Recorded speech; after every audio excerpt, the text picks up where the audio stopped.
Welcome back. Thanks again for being with us here on Live Now from Fox. We always appreciate your company as we take you through all of these top stories of the day. We do want to bring you a breaking news update out of New York. You're looking at images here as we're following this news of a situation there in upstate New York in which a tour boat carrying passengers capsized in a cave in upstate New York today, killing one person and injuring 11 others. Police and fire officials were working to rescue those passengers who were traveling on the Lockport Cave Tours boat.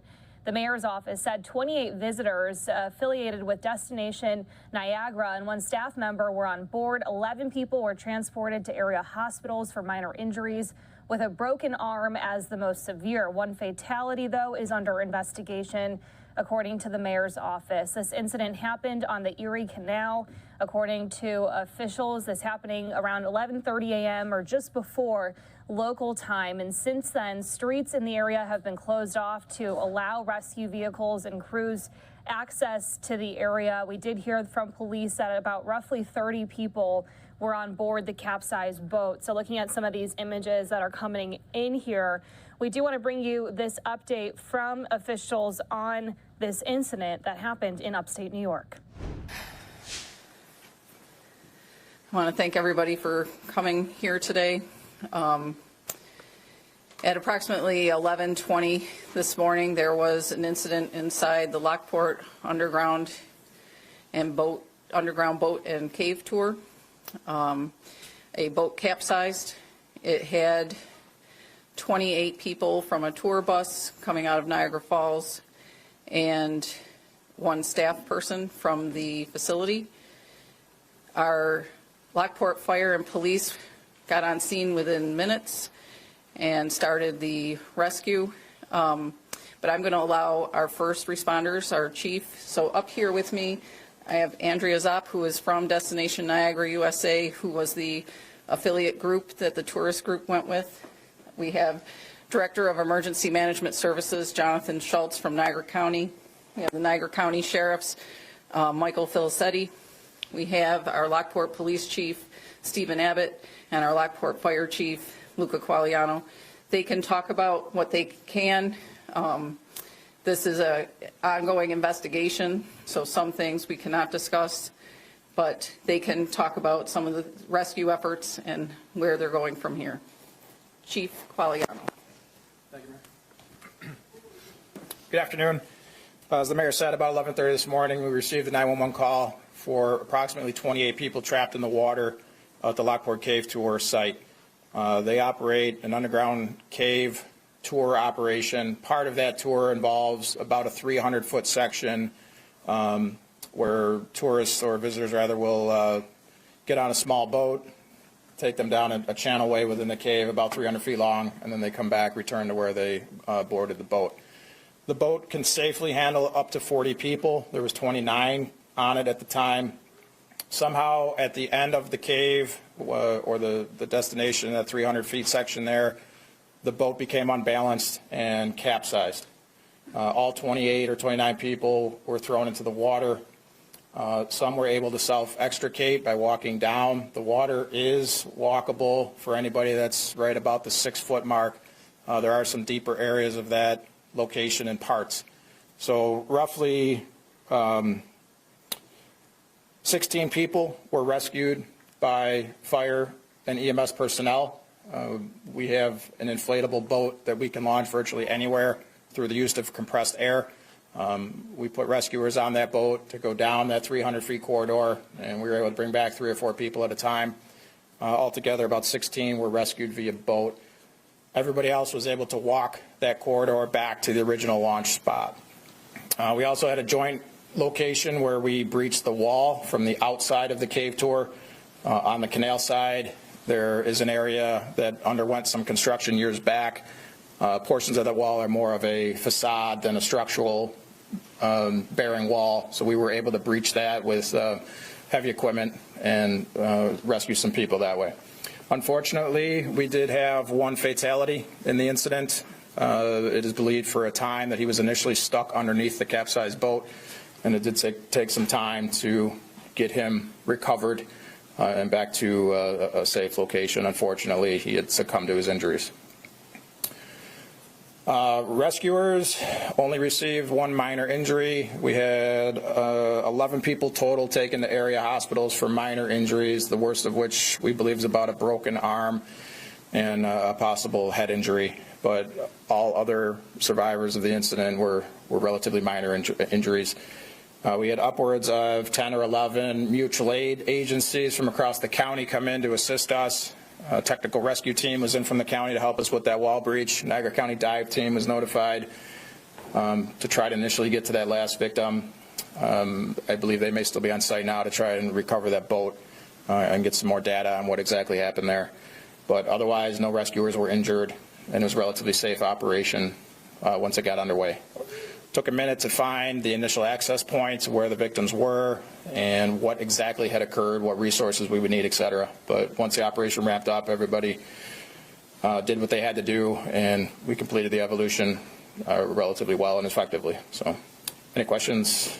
I've been on the boat before. Was there a reason why it was capsized, why it came unstable, he said? That's what we're trying to ascertain right now. So law enforcement is working to get that boat to a safer location and interview people that were on it and come to some type of conclusion, but I'll let the police chief speak more to that. Chief, can you say anything further about the man who lost his wife, nationality, age? I can't, I'm sorry. We estimate age around 60. His wife was taken to an area hospital. I believe we know the name, but we are holding that for the family's sake at this point. Could you describe, we all know what capsized means, right? Was this boat overturned? Correct. The boat did a 180-degree turn, so the bottom of the boat was upright in the water. Actually, a number of victims were on top of that boat initially when rescues got to them. Could you say at what point during the route in the cave that it did capsize? It looks like it was the very end of the route. So at that end of that 300, 350 feet section there that they traverse, but it was at the very end. And at what point did they actually get on the boat and dock it and go out into the water? I missed the beginning, I'm sorry. At what time did they get on the boat? And I'm not sure of the exact time. We were notified right around 11:30 a.m., so it couldn't have been too much before that. Do you know the boat certified weight limit? I don't know the weight limit, no. I know the passenger limit is 40, I'm told. To participate in the tour, are the folks required to wear a life basket, life jacket rather, or just have one? I can't speak as to whether or not they're required. I can tell you that nobody on this boat had one on. Is there going to be like state or federal authorities that come in and investigate OSHA? They're already on site. And could you say what agency that is? I've heard OSHA for sure. There's some other state agencies on scene. what's the temperature of the water there? We estimate it roughly about 60 degrees, between 55 and 60 degrees. Maybe. Sorry. Can you just describe the conditions inside of the cave? We've never been in there. What does it look like in there? Just give us a visual picture. And honestly, if you can just visualize any type of a cave atmosphere, that's basically what it is. But it's a very well-laid path. You know, there's no treacherous spots to traverse or anything like that. It's well lit throughout the cave system. This place has been in operation for decades without incident. So, you know, the staff there is very well trained. They do this day in and day out.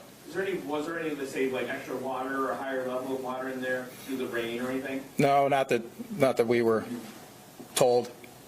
These are tourists that came out of Niagara Falls, but are you still working to learn exactly where they're from in the world? Were they visitors here from international areas? I'll refer the question. Here to enjoy Niagara Falls, but unfortunately this happened. These are actually all local individuals. This was a tour that our organization, Destination Niagara USA, hosted. We are the tourism promotion agency for Niagara County.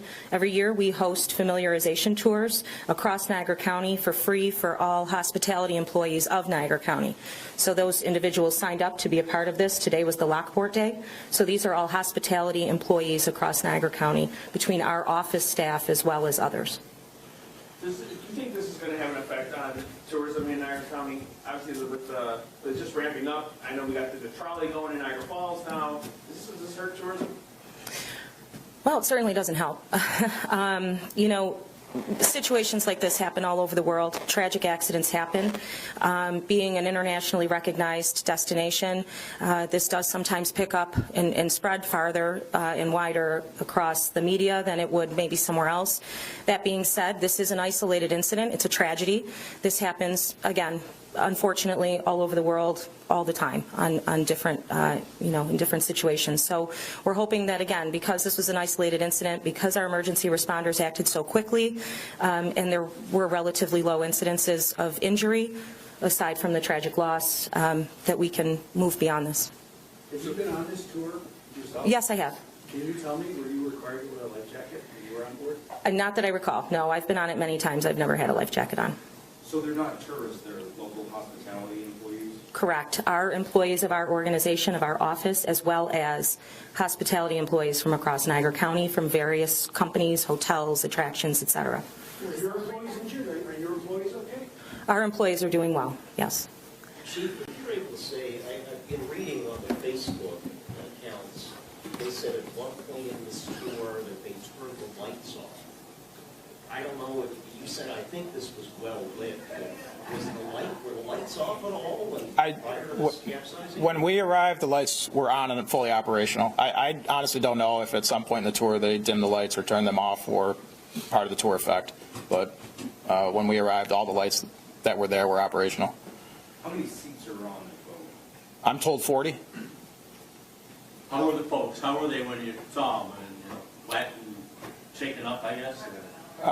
Definitely wet, yes, and shaken up is an understatement. But yeah, I mean, as to be expected, certainly in early stages of initial shock, a little bit maybe of mild hypothermia, and it took a little bit of time to get to their location and then bring them back to a safe exit point. So some of them could have been in the water for 15 minutes at least, if not 20. How long did it take to get everyone out of the water? Altogether, I think we're probably upwards of an hour before the last person was removed from the water, somewhere in that time frame. And sorry, how deep is the water in that area? The bulk of the water is about 5.5 feet deep, but there are areas where it exceeds 6 feet. Do you know if anybody within the people on the boat were trying to rescue help other people?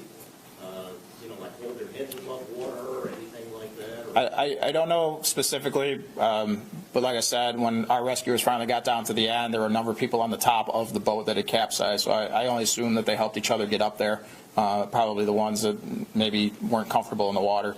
A number of people were able to walk the canal, if you will, in there back to the dock where they initially got on the boat. Is there a criminal investigation? So at this time, we are considering it a crime scene until further notice. We secured the area. We have evidence techs out there. We have state police. We have the sheriff's department, emergency services as well. But yes, at this time, it is being considered a crime area, a crime scene, until the investigation is complete. We haven't, to ask your question also, sir, about the occupants, were they helping each other? We haven't had a chance to even interview them yet. So we have everybody's name. We know where they went to. And as far as the gentleman who has passed, we're not releasing that name at this time because the wife has not been notified yet in regards to that. We're working on that as well at this time. But to answer your original question, yes, sir, it is an open investigation right now. And unfortunately, I can't give you much more. A lot of the questions that you're asking are the same questions that we have as well. Documentation on, how many people were on the boat, what's the weight capacity, things like that. OSHA is involved.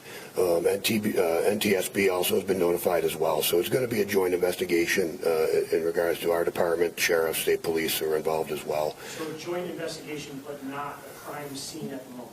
Well, we're considering it a crime scene. We have one. I misunderstood you. We're considering it a crime scene. So we have one individual who's passed. We have a whole lot of questions that need to be answered.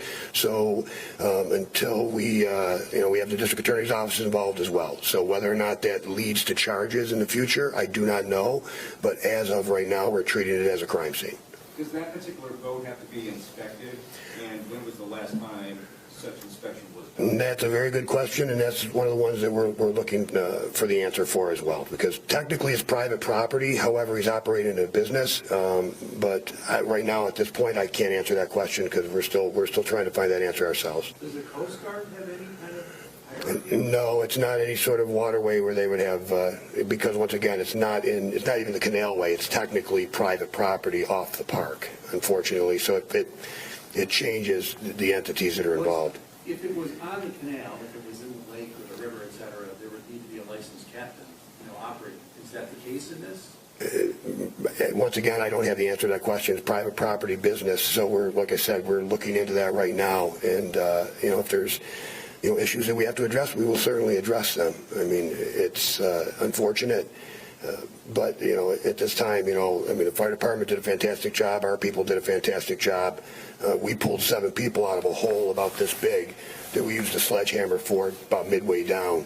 So we extricated about 7 ourselves. One of our officers had to go to the hospital for basically hypothermia. He was in the water pulling people out as well. So, I wish I had better answers for you right now. Unfortunately, and that's what I have. So, do you have any other questions that I could potentially? What are the owners? What's the owner doing? He's not up here. So is he cooperating? The owner of the property?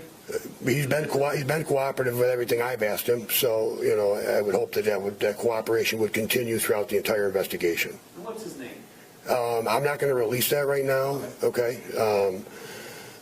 But anybody else have anything else they'd like to ask me while I'm standing How there? much does the boat weigh?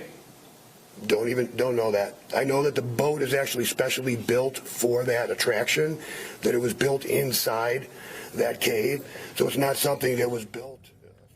All right, listening in here to this update out of upstate New York, a deadly tour boat incident as that boat capsized earlier this morning. We'll continue to follow all of the latest developments with that. In the meantime, though,